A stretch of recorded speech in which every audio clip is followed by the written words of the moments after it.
sure. This is going to Oh, piss yeah, everybody off. yeah. Oh no. Let's go. Many of my favorite movies are movies that have deeply angered little pockets of the population. Hey, I'm Gemma, host of I Don't Know What We're Talking About and the person behind Gemma Watches Stuff. Here's how this show works: one guest, 5 topics, one surprise selection, and absolutely no script. Just pure, fun, chaotic conversation. This episode, I'm hanging out with J.R. Williams, the creator of Nomads of the Universe, an actual play series where storytelling, role-playing, and a whole lot of nerdy fun collide.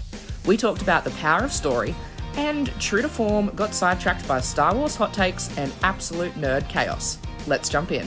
Hello, my name is Gemma from Gemma Watches Stuff, and this is the podcast called I Don't Know What We're Talking About, which is an apt name because it's all sorts of chaos, all sorts of crazy, completely unscripted, no plan, off the rails, and we are here today with Jackie Williams, and I have a feeling it's going to be one of those episodes that does completely go off the rails. So I welcome. can almost guarantee it. You said to me before I hit record that you're actually feeling a little bit under the weather and that if you need to like mute yourself and go off a cough, so that's why I'm like, this is going to be fun. Yeah, it'll probably happen, almost certainly. So I thank you so much for still coming on and doing the recording today. Oh, no With problem. us feeling under the weather, I appreciate that so much. So thank you. The way this podcast works is before today, you have sent in 5 different topics, and the only guidelines I've given you for those topics is something you could comfortably talk about for up to an hour. And the topics you sent me are so fantastic. My favorite part of doing this podcast is when I get the 5 topics sent in because I have no idea what they're going to be. And they're always so interesting and crazy and unique and wild. And yours were absolutely no exception to that. I love all of them. But the choice for this one was like pretty clear for me. I was like, oh, this one, Really? so it, yeah, this one I was like, the one particular topic that I was like, oh, we have to do that. I was like, because it's so broad and all encompassing, I feel like all of your other topics we could work through if I pick this one. So we're going to do that. We're going to see where this one goes. And the topic like your words specifically that you sent me was Mhm. from existential dread to wonder, stories as meaning making engines. Yeah, yeah. I mean, I feel like that one's my life philosophy, the closest thing I have to like a my sister jokingly sort of calls it my religion, storytelling. So yeah, it does sort of encompass everything I personally have to talk about. I love it. So if existential dread to wonder, that's 2 ends of a very big spectrum there. Do you want to start with telling me how you came up with this? Sure. I mean, I feel like I've spent a lot of years, a lot of early adulthood, basically my 20s, were spent trying to figure out what life means, which I feel like most people are trying to figure out in their 20s. And if there's a purpose to anything, what we're doing here. And it can be a little bit terrifying when you realize there maybe isn't one. Uh, Inherently, that the universe has not necessarily handed you meaning or purpose. And discovering that meaning I created myself could be just as, if not more powerful, impactful, meaningful as something the universe, handed down to me, was life-changing. And I feel like the way I figured that out was stories, and maybe it's the way I've been figuring stuff out my whole life. So that's kind of where that title came from existential dread to wonder. Because I do think once you realize you can create your own meaning, and you can do that by constructing the narrative around you, by telling the story of your own life and of the world around you. That can change things for a person, can give you something to do with your life. Yeah, we've gone really deep, really quick, and I love it. Yeah, well, Into it, I'm like, yeah, Jack, you're not holding back. You're like, yeah, let's go. Meaning of life straight away. Woof. Okay. I got so many places where we're going to go from here. Brilliant. I love it. Okay, so if in the process of you realizing this about yourself, in that you've done what we all do, and I completely agree with you 100%. I feel like we all go through that stage of life where we become aware of ourselves and who we are, and we try to find meaning and purpose and ourselves and our place in the world and the universe and the society and all of that sort of thing as we become a whole person in that. In your experience in wrestling with that and coming to this conclusion, or maybe not conclusion, but an arrival of a thought or a plan or a life philosophy, like you said, you've sort of come to this point where you've been like, okay, storytelling is how you've arrived in your personal journey through to this space. mm-hmm. How was that? And how old were you? How long did that process take? Like, how long ago? What was that journey like to come to that point now where you're like, you know what it is? It's storytelling. Let's see. I could trace it back as far as, being a little kid in rural Montana where I grew up. Big family, middle of nowhere, nothing around. We didn't have cable, didn't have access to a lot of things, but our mom would take us in the summertime, would take us once a week, the 40-minute drive to the public library. And I feel like that's how I learned about the world, was picking completely random books off of completely random shelves and reading things I never would have otherwise found access to if I hadn't just wandered the shelves as a bored child. But I do think um, I didn't realize that's where I was headed, that storytelling was it for me until, just a few years ago, I guess 6 or 7 years ago at most. So my late 20s, I was living in New York. I'd been there for a couple years, having an okay but fairly rough go of it, as New York will do to a person. It's fantastic. I love visiting. It's hard to live there, especially if I moved to New York not knowing anyone and never having been there. So especially if you don't have connections and you have to sort of build it all yourself. So I was in the middle of one of my regularly scheduled existential crises where I'm like, what am I doing? Is what I'm doing what I want to do for the rest of my life? Probably not. And I found, quite by randomness and accident, a Dungeons and Dragons actual play podcast through really through like a weird, like I watched all of Mythbusters and then Hulu or whatever platform it was on was like, hey, try Adam Ruins Everything. And then I loved Adam Ruins Everything. And I was like, oh, who makes this? Oh, it's something called College Humor. I'm gonna go see what else these people are making. Oh, one of them, Emily Axford, is in a podcast called Not Another D&D Podcast. Didn't know people played D&D.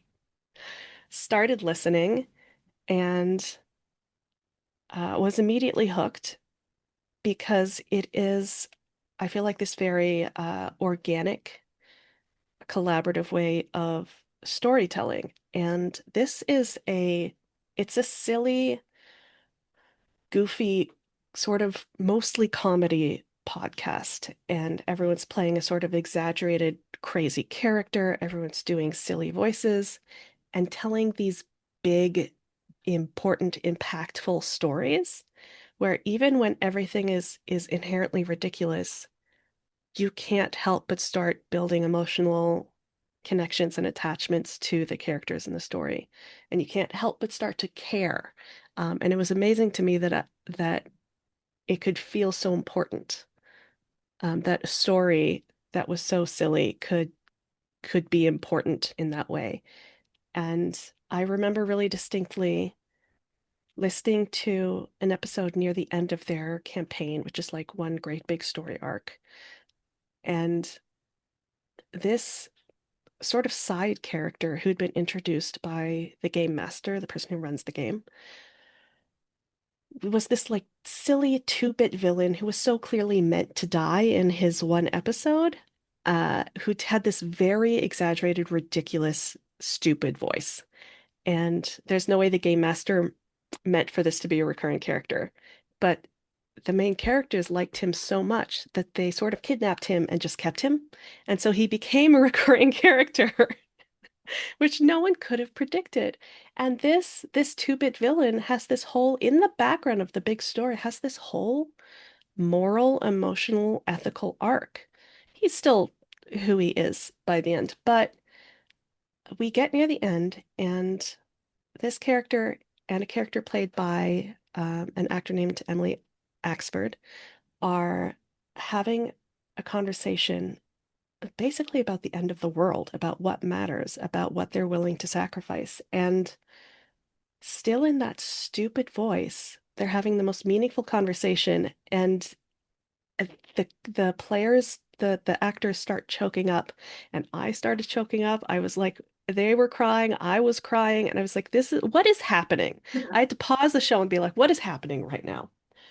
Because I don't, I get very invested in stories. I always loved all sorts of media, but I'm not much of a crier. I don't do that very much. And so it startled me that this moment felt so important. And in the midst of my existential dread, I just stopped and thought, is this it? Is this the meaning of life, the universe, and everything? Is this the number 42? I think it might be. I think the purpose of being alive might just be to create emotionally resonant moments. And I think the way we do that is by telling stories. Wow. The first thing, okay, from the first thing you said about your scheduled, what was it, scheduled existential crisis, Yeah, probably. right at the beginning, talking about how you have to schedule your existential crisis was sent me. I was like, that's brilliant. Um, and the fact that you can trace, I loved when you were explaining, like from MythBusters to this to that to college humor to this, and you were able to trace your whole journey essentially is what you're talking about, and you like the fact that you were able to so succinctly and clearly explain that process and explain that journey and how you came to that conclusion. That's really cool. That's really awesome to see how you grew as a person and figured this out, and what you found and explored and what resonated with you and what you clicked with, and this went to that to that to that, which led you to that huge, by the way, huge understanding that for you in finding purpose and value and meaning in what you're doing, it was to be a part of something to create stories that had emotion. I love that emotional resonance. That was a really cool way to describe that as well. And I think you're 100% right. I think there are games and movies and TV shows and the whole entertainment world, it's storytelling, the way that we communicate with people and we build friendships and relationships and things like that with anybody, even the people that we bump into down the street or the person at the grocery store when we get milk, whatever. Like we connect through story. You know, I'm at the checkout getting groceries. How's your day been? How long have you got left of your shift? Oh, has it been busy today? They telling me the story of their day. That's how Hmm. we communicate. It's all story, and everybody has their own story and thing to share and thing to say. And I love that that's what you've arrived at in this is how I want to live. This is what I want to do. This is what I'm going to create my purpose and meaning out of is emotional resonance of story. And that's really cool. Hmm. I did have a question though. For Yes. those listening, and I'm going to be honest, myself a little, explain D&D for everybody who doesn't know what it is or who only Yep. has bits and pieces of knowledge from they mentioned it on that one episode of Big Bang, or I saw it on that video on TikTok from College Humor, or I saw it but they've never played, they've never listened to any podcasts, they've never been involved in it, they've never seen anything. um Explain, because I feel like if anyone could probably get this story out and explain right now, this is you in your wheelhouse. No problem. I love introducing people to D&D and this type of game. So D&D stands for Dungeons and Dragons, which is a tabletop role-playing game. What that means is that it's a game you play sitting around with a group of friends, but instead of a game board and pieces, you have the words out of your own mouth. You work with a dungeon master in D&D. It's specifically called a dungeon master, but in other similar games, it might be called a game master or other terms, is the person in charge of setting the stage, creating the world, and inhabiting every side character and every environment that the players are going to encounter. The players come to the table with a character. In D&D, that is sort of mechanized in specific ways. So you roll some dice and pick out some things ahead of time that give you better abilities in some skills and less good abilities in other skills. Strengths and weaknesses, a background. You decide where this character came from, where they're going, what they're doing now. You all sit down at this table and you just see what happens and you see what kind of story you can tell. With the little added chaos of having to roll a dice and letting the result decide how well or poorly you execute some action. And it's extremely fun. I don't know how to describe it other than just extremely fun. Um, and it what else can I say about it? Do you have questions about what I just said? No, no. I'm not the most linear storyteller. I don't know if you've noticed. Oh, I love that. That's fantastic. Look, the podcast is called "I Don't Know What We're Talking About," and we just roll with it. Chaos follows, whatever. I'm down for this. This is great. When you moved to New York, or before you moved to New York, and felt that isolation, and that was sort of what kickstarted your journey from what you shared. Had you ever played D&D before? Did you know anything about it? Had you Nope, didn't know a thing. absolutely nothing? And so it was really like something brand new and fresh that you stumbled across in your journey to figuring all this out.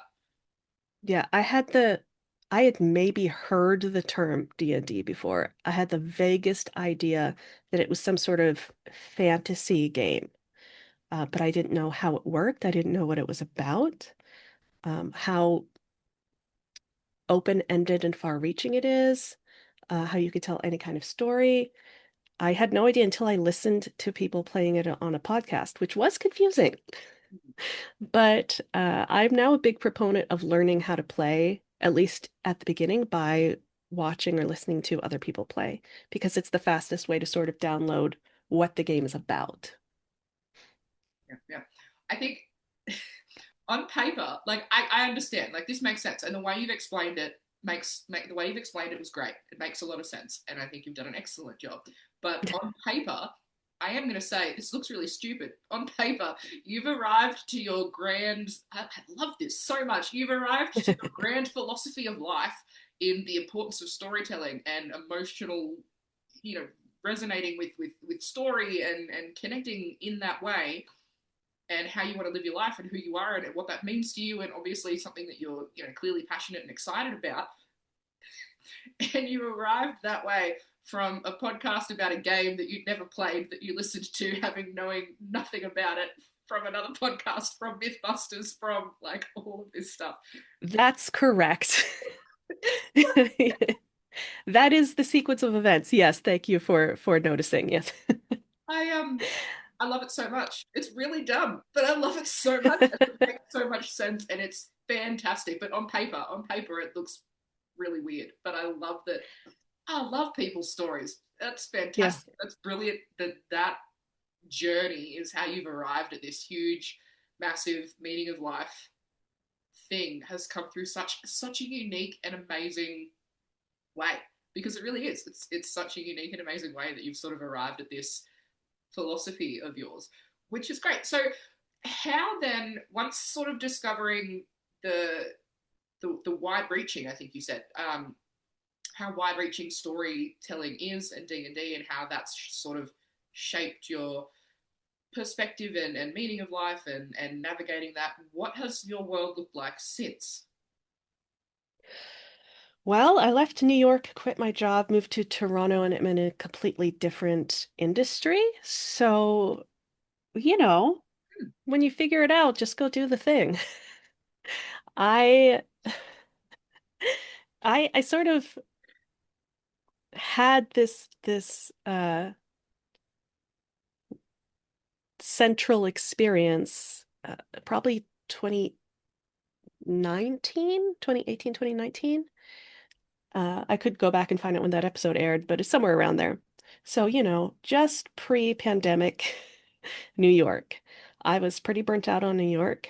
I didn't know if I could leave, wanted to leave, what I would do instead, because I had worked really, really hard to get to New York and was pretty bummed that I didn't actually like living there. So I decided to leave. I realized that if stories were what I cared about, and maybe the only thing I had found that really felt like it mattered, then I'd better just go do that. And I didn't know how I was going to do that, but I knew, ironically, New York, the place where stories get told and media gets made, wasn't where it was going to happen for me. So I decided to leave. I went and moved in with my parents as soon as the pandemic hit because I saw things locking down and knew it was then or maybe never. Uh, Moved in with my parents. A bunch of my siblings moved in with our parents at the same time. We had a fun couple of years. Um, the first summer felt like a big party. After that, it was a drag. And moved to Toronto because I had a sister here and I was tired of going it alone. My sister also had a baby and I wanted to be around. So I got here and started looking for opportunities to work in media. I thought I wanted to work in film and TV, even though I didn't have a reason beyond that's kind of how people tell stories now. And writing a book just takes too long. It, it takes too long. Wait, I love the fact that you were like, okay, storytelling is the thing. I'm just gonna go and do it. Let's go. Yeah, but it can't be a book because it's gonna take too much time. It takes forever. You're like, nope, take that off the table. It can be anything but that. Too much time. I love it. Yeah. Yeah. So I started looking for film and TV jobs. That's really, really difficult, especially if you are switching careers. You're not coming straight from film school. You don't know anybody, let alone anybody in the industry. So that was really, really tough. But what I did find was a job in theater. I found a job as a stage manager in a tiny little professional theater company that really needed a stage manager. So I got very lucky and met people that way. And probably a year later was working as the general manager of a different theater company. I became the executive director of that company. This is mostly because I'm in Canada, and in Canada, theater companies are almost across the board not-for-profit organizations, and that's the industry I had been in. So theater companies up here really, really need people who know how to run a not-for-profit. They already know how to make theater. I don't know how to make theater, or I didn't, but I did know how to run a not-for-profit. And so, through a very roundabout way, I found somewhere where people were telling stories and making cool stuff. So I ran a theater company for a couple of years. Um, the money kind of dried up. I saw an opportunity to take a little time and make my own stuff. At this point, I had started moving into producing more audio-based projects. I had done a couple of little like limited series podcasts, that sort of thing. Discovered I really, really, really loved working in audio production.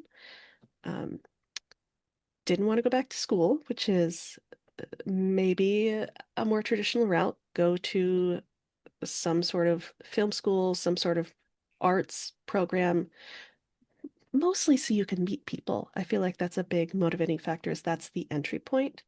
I have a master's degree that I don't use, and I really didn't want more school. So I feel you. I, 100%. yes, 100%. I'm the same. I'm with you. 100%. I've spent so much time at uni. It's a bit different here in Australia to US and Canada, I imagine, but I've got a degree and a diploma and schools, like just all of it. And I've done a few different levels of study, doing a few different things. None of it that I actively use currently at all. Yeah. And wanting to get more into, obviously what I'm doing now on a podcast, doing this. And I'm like, yeah, film, television, creating things, storytelling. I'm there. That's the plan. That's the goal. I am not going back to school. There is no way that I'm going Nope. back. I've already got this degree and this diploma and finished school and I did this and no, 100%. Yeah, I think you'll understand this feeling. By the time I finished my master's degree, I was so burned out. I cared so little about it. I was ready to like roll into that building to receive my degree on like a um what do they call it? The little floaty boards with the wheels that you sort of zoom in on. I had this mental image of myself zooming in on one of those sunglasses, birds up, just blasting Kesha. I was like, if I could do anything, that's how I would go into my last day in this program. Honestly, like I finished my master's thesis. Well, finished. I wrote it and I handed it to my thesis advisor. We had a little meeting. She's like, it's good. It's a little short. I looked through and I went, yes. Long pause. I think she realized in that moment I would not be writing more words. And she signed the paper and sent me on my way. She's like, I think you're done. So, You're done. That's fantastic. It's like a little short. Yes. Just it's brilliant. Oh, this is what I have to give at this point. this is all I've got. This is it. Take it or leave it. Please take it. Like I'm out of here either way. So I would love to take the degree with me. yeah, and blasting Kesha on the way out. Like that's It felt right. yeah. Oh, feels absolutely. I love that so much. Oh gosh. Yeah. So that's the long way of saying I wasn't going to do that. And I knew I like working in other people's projects, but when you're new to an industry, it's hard to get paying work. It's hard to get bigger projects. I mostly work with my own friends, which is fun, but it's not a lot of work. So I just started making my own stuff. And turns out that's really fun, really, really satisfying. I think the most gratifying, satisfying thing I've ever made or ever done is make stuff. And I hope I get to do it forever in some capacity. Yeah, I agree with you 100%. And I think in my experience as well, I think connection and it really is that, it's not what you know, it's who you know. That saying, as cheesy Yeah, as and that's a you bummer. as that sounds, it's true and it's used because it's really true. Like, and I think you're absolutely right. I think a lot of people that go to film school or do study in that area to work in film or television or audio or whatever, break into some level of something in that industry is really, of course they learn skills. Like, of course we're not saying that Of course, of course. Oh, it would have helped for sure. Definitely you learn some things, but I think you're 100% right. The connections that you make is probably just as important as what you're actually learning in the process of going and doing this study. I think in my experience and people that I know and other people that I've talked to and even had on the podcast as well have said that a lot of their auditions and projects and things that they've worked on and things that they've created, a lot of the actors that I've talked to as well, like the projects and things that they've done and the auditions that they've had come from, oh, it's because I knew so and so, or I auditioned for this one thing, didn't get it, but the director, casting director, saw me and was like, remembered me because I had said something dumb or I tripped on my way in, or it was something really stupid like that. And he'd had this one audition and he tripped on the way in, blew it off, bombed the audition, didn't get a call. Like that was it, that was done. But then later, for something else, like a year later, this casting director reached out to him and was like, I have a project for you, and I remember you specifically from that time that you tripped at this other audition that we didn't need you for, but now we want you for this one. And so it's really just making connections and being memorable in like who you know rather than what you know, and being able to create and make your own stuff as well on top of that, I think is really great. You were just dying a little for bit, sure. Coughing and dying a little bit. I was. Yeah, yes. Thank you for talking through that. I got you. I think we'll pause right here because we're about halfway through. our time together today. And what we like to do on I Don't Know What We're Talking About is the only thing that I have planned and scripted for this entire time is that halfway through we play a little game called This or That. This or that, it's time for this or that. And the way this game works is I'm going to give you two different things. It's very self-explanatory here. It's this or that. I'm going to give you two different things, interpret them how you choose, and then explain which one you would choose. Clear as mud? Beautiful. Sure.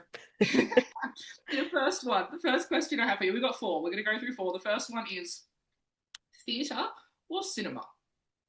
Cinema. So that was quick.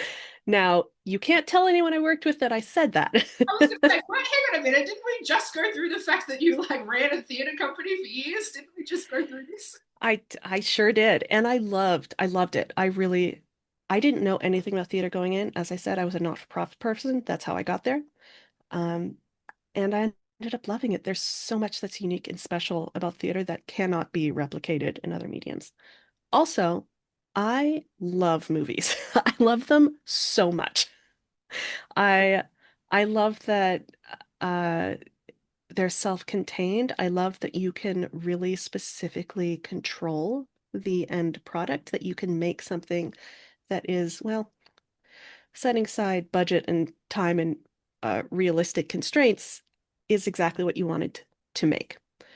Uh, I'm obsessed with like the coloring of movies and the lighting. I love like really saturated movies or movies where they use unusual angles or camera techniques or make interesting visual choices. I love really well designed sound.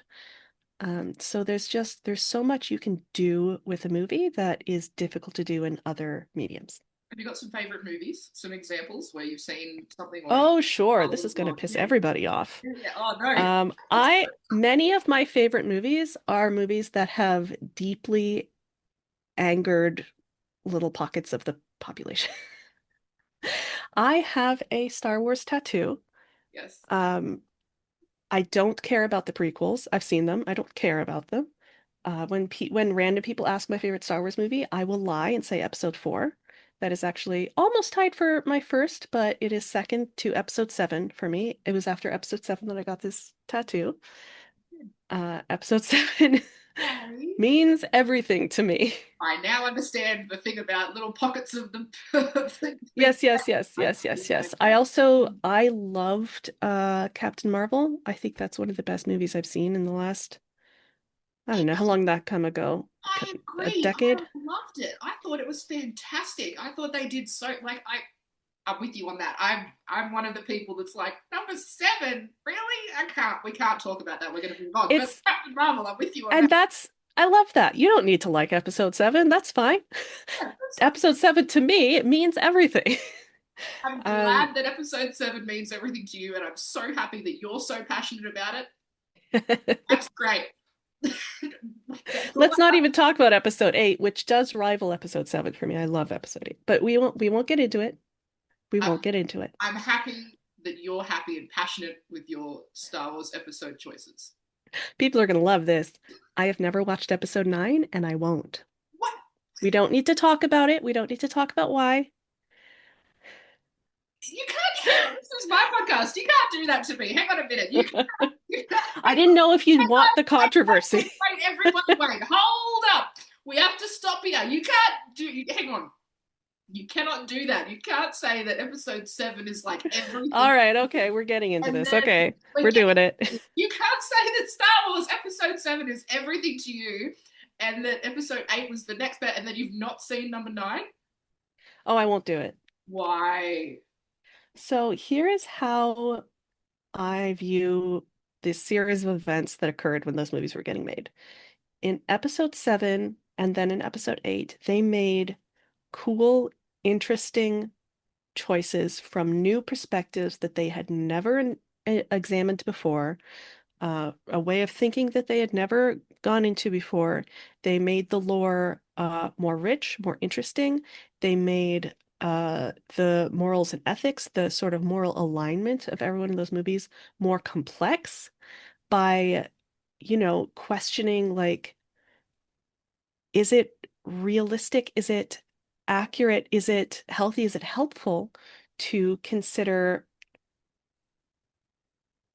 perfect good and perfect evil? Is that a realistic reflection of the reality we are living in?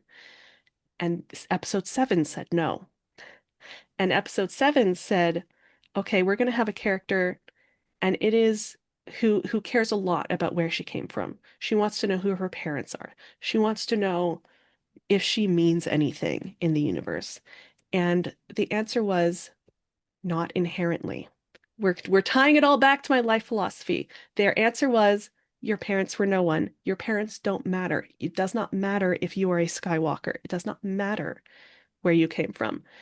And in episode 8, there are all these tiny little things, completely ordinary people who are not shown to be particularly force sensitive, who in moments of strife find something within themselves, find a connection to the universe, and it does not matter that they are not the chosen one, that society has not said, you are the most important. They're just some guy. Actually, it's almost always just some girl. You are not the most prominent force in this universe, and still you can reach out and you can matter, you can change things, you can touch the force, and you can have an impact. And then a bunch of people got really, really mad that the movie wasn't about them anymore. That these two movies, out of all of the Star Wars movies that have been made, don't necessarily center their perspective, don't necessarily center their life experience. Because most of the Star Wars movies, it's about the chosen one, right? I love chosen one stories. I love it. That's why you won't watch number 9 now. I've just figured it out. Uh-huh. Yeah. Why you won't watch And number then 9. in episode 9, Go on. Yeah, they in my demolish all of opinion, that. They demolish all of that essentially, and then they do. Right, yeah. They rewrite their own history. They rewrite the things that made me love Star Wars to say, lol, never mind. This movie isn't for you after all. That is not fun for me. Look, they can do whatever they want. They can decide those movies aren't for me. 7 and 8 still matter to me. But I'm gonna say it stung when they decided I didn't matter. So no, I'm not gonna watch episode 9. Okay, I get it. As soon as you got halfway through, and I was like, "Oh, I've got it." People watching this will be able to go back, rewind, go back. I'm so old. Go back, just scroll back and watch. You'll see the moment where I'm like, "Oh, figured it out." Like I know why she won't watch it now. Yeah. Okay. It doesn't even mean it's a bad movie. It probably isn't. It's probably great, but it's a chosen one movie, and I wasn't looking for a chosen one movie. Yeah, it wasn't. You found something in it in 7 and 8, and then they wrecked it in 9. So then why would you watch that when you found something amazing in 7 and 8, and then you want to hold that, keep it pristine, Yep. without having it wrecked by something else? I get it. I get it. And for that purpose, 100% agree with you. For that purpose, makes total sense. And I kind of like it. See, the thing is, I'm annoyed because I think you're right. I think she's got a point. I will also say it doesn't have to be that deep. You don't have to care about this. Watch whatever you want. Because the Star Wars, they go shh and they make fun. It's the Star Wars, and it's fun. That's why you watch it. That's fine. It can be as you can keep it as that. That's fine. But yeah, you make a really good point. This is gonna annoy me now. I'm gonna have to go and rewatch 7, 8, and probably 9 now because you now I'm conflicted because you've made a really good point. Like I get it. It makes sense now. Maybe I should be more open about this. I don't talk to people about this much for obvious reasons. I get the obvious reasons. There are definitely corners of the internet and the world out here that are going to be like, what? I am so conflict averse. I think I would vomit. Like it's stressful. Well, we'll see. We'll put this is going to go out on the internet, and we'll you and I can just enjoy the response to this. But you explain it really well, and it makes a lot of sense. Like because it's so personal, and that's the thing. This ties that's the thing. Storytelling. It's so personal for everybody's going to take different things out of a story. Yep. One story can have multiple different moral, complexities within it, and everybody is going to gravitate towards different characters, different things, different interpretations of said story. And if that's the thing that you've grabbed, and like I said, it doesn't have to be that. You can just like Star Wars because the lightsabers are shiny and they make fun noises. Like, it doesn't have to be Yeah, that deep. they're But if great. it I is, mean, yeah, but if it is that deep, it's that's yeah. fine. That's great. And if that's something that you found in it and it's given you purpose and helped shape you, and then no one can take that away from you. And if you don't watch number 9, I'm going to support you that you should watch number 9, okay? I'll back you 100%. Don't watch See, it. I shouldn't watch it. And you Objectively would be a watch it. bad Don't idea. ever watch it. At first I was like, why? Watch it. But now I'm with you. Okay, I get it. I get it. And you Yeah. should explain it more because I agree. I think that's a really Yeah. good reasoning to not watch number 9.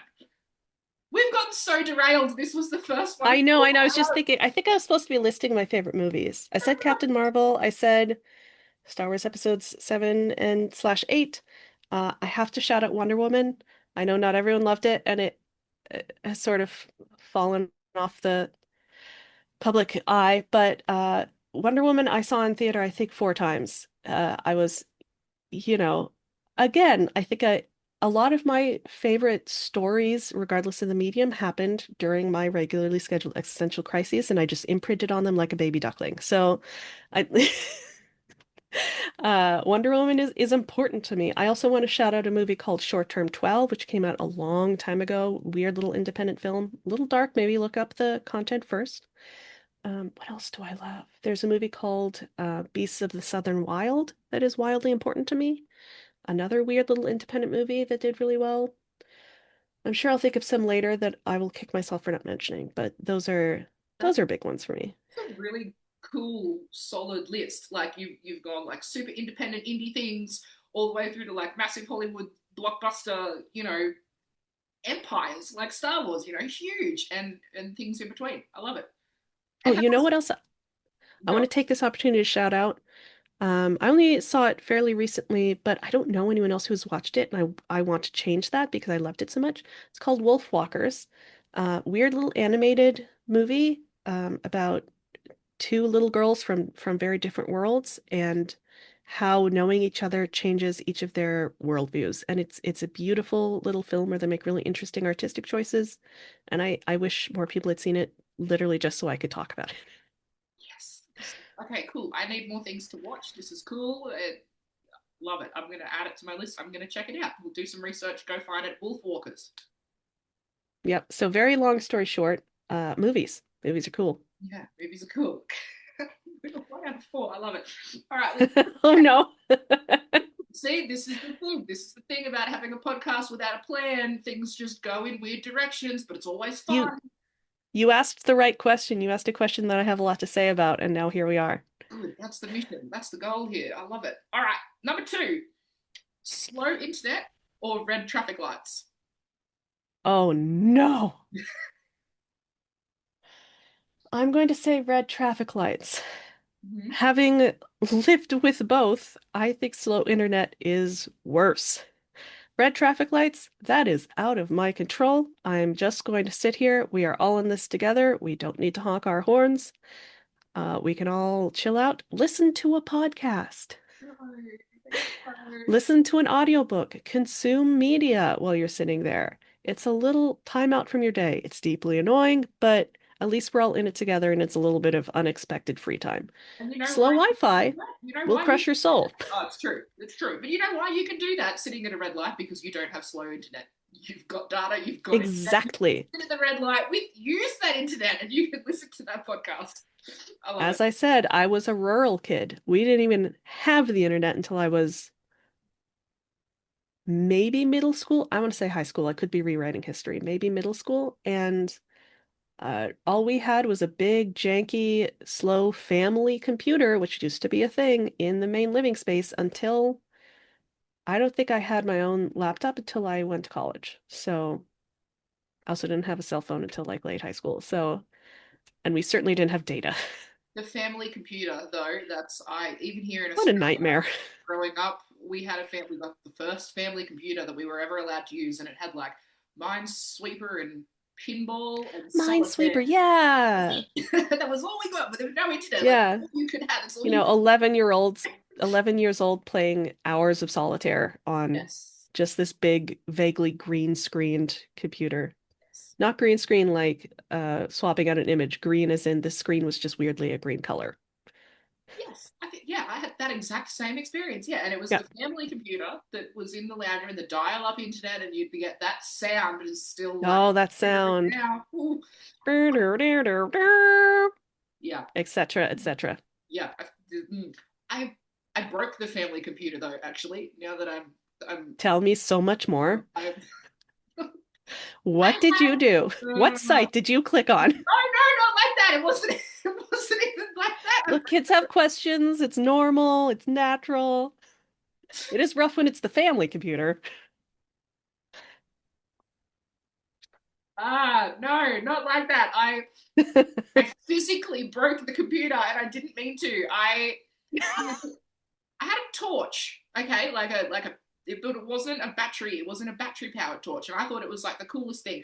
Because you're a kid, you're afraid of the dark. I had this torch, Yeah. and it had magnets in it, like really big, thick, heavy duty magnets. And I don't know how it worked. Somebody smarter than me will be able to tell me in the comments how it worked. But if you shook the torch back and forward really quick, the magnet would like move along like the track inside the torch, and it would like charge it, and so then you would have power. Whoa. It was really cool. It didn't have you didn't have to replace the batteries. It was like magnet, and you like shook the torch, and the magnet moved, and that's how the thing turned on. But because it had these massive magnets in it, one night I'm like, yeah, I'm gonna go play solitaire. Oh no. Gonna Oh, go I've just pieced trouble. together what happened. Yeah, there it is. Yeah, there it is. I'm like, okay, I'm gonna go sneak out to the lounge room on the family computer, and I'm gonna play solitaire because I can't sleep and it's late and whatever. So I'm a kid and I'm afraid of the dark. So I grab my U-Butte fancy magnet torch, take it out to the computer, and I sit it next to the tower for the computer. Big Yep, you did. industrial magnets, and computers don't mix.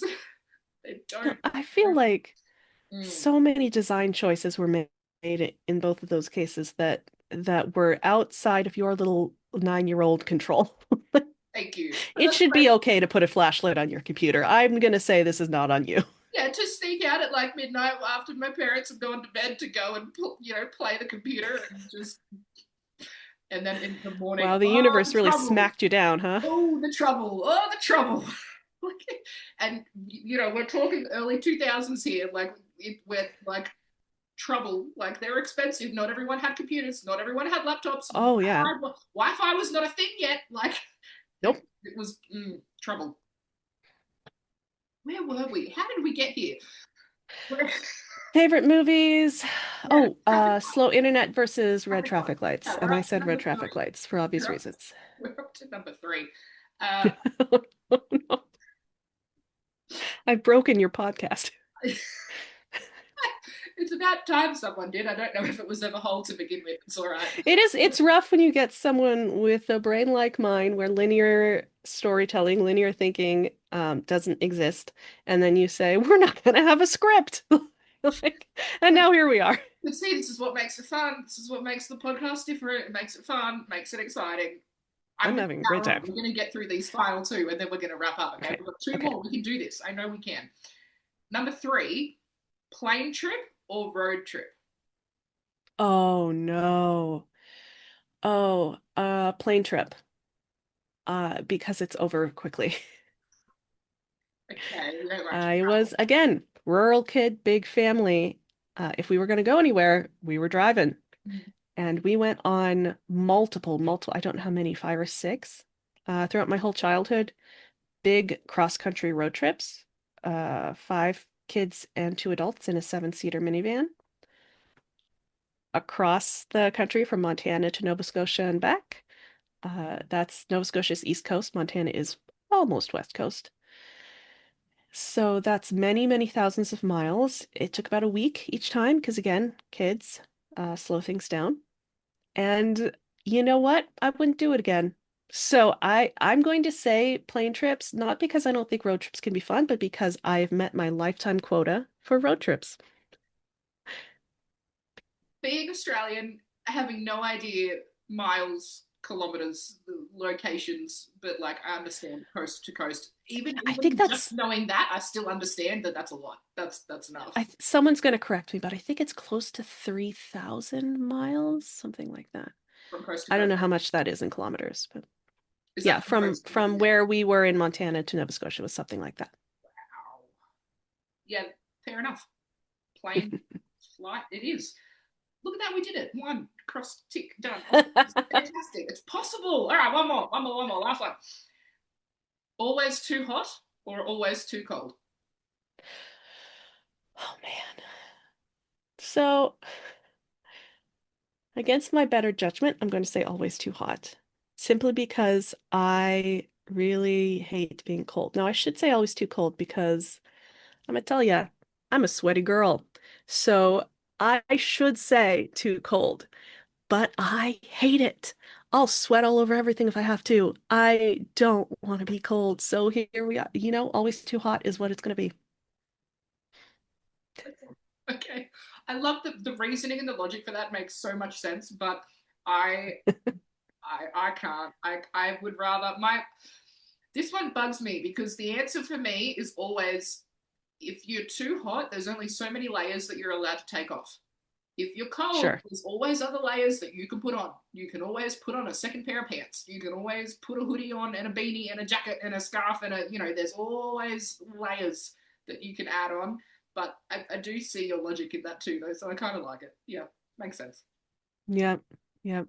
Thank you for playing this or that. This was the longest. This was the longest time that this has run for on the podcast. You hold the I break crown. records. You do. You hold the crown for that. That was the longest four-question this or that we've had so far. Well done. Points for you. You Thank hold the you. crown. Thank you very much. I love it. Um, we're gonna wrap up here though because that brings us to the end of the time that we have together today. But before I let you go, I feel like we've got to land the plane here somehow. Mhm.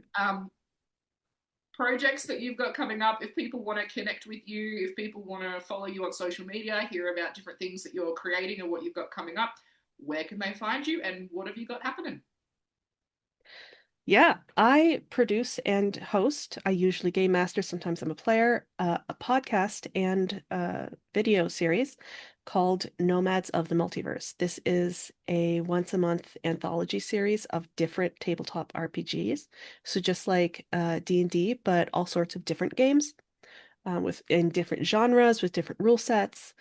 Some are super simple and goofy. Some are in depth and dark and heavy. Uh, we play a different game every month, tell a different story in a different universe. Uh, we have a rotating cast. People come and go, different every time. Uh, I do the sound design. I'm really proud of it. I try to make it immersive. I try to keep it snappy. So if you want to check out, a once a month, 2 hour long different story, you can find us at Nomads of the Multiverse across pretty much every platform. Check us out on YouTube for the highest quality audio and video. You can find us on Twitch. We live stream our episodes the first Wednesday of every month, 8 p.m. Eastern. I don't know where that is, what that is anywhere else. And you can also find us on Instagram is where I post the most. So Nomads of the Multiverse, that's multiverse, not universe. Check us out. Awesome.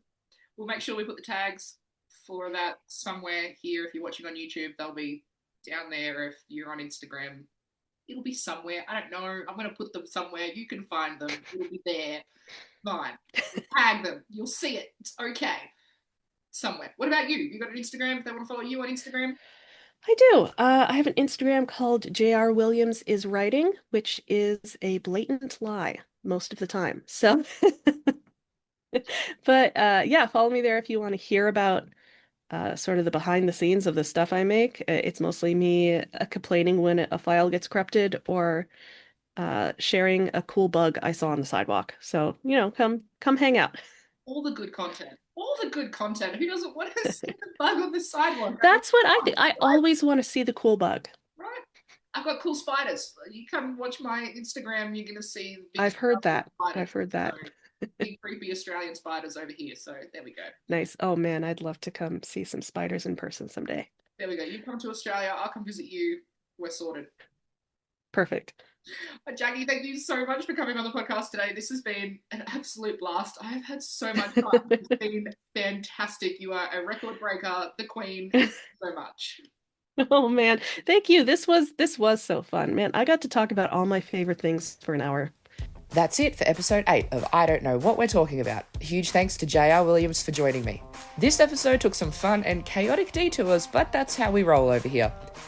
If you've enjoyed this episode, make sure you follow and subscribe wherever you listen, and don't forget, you can get early access and behind the scenes extras over at patreon.com/Gemma Watches Stuff.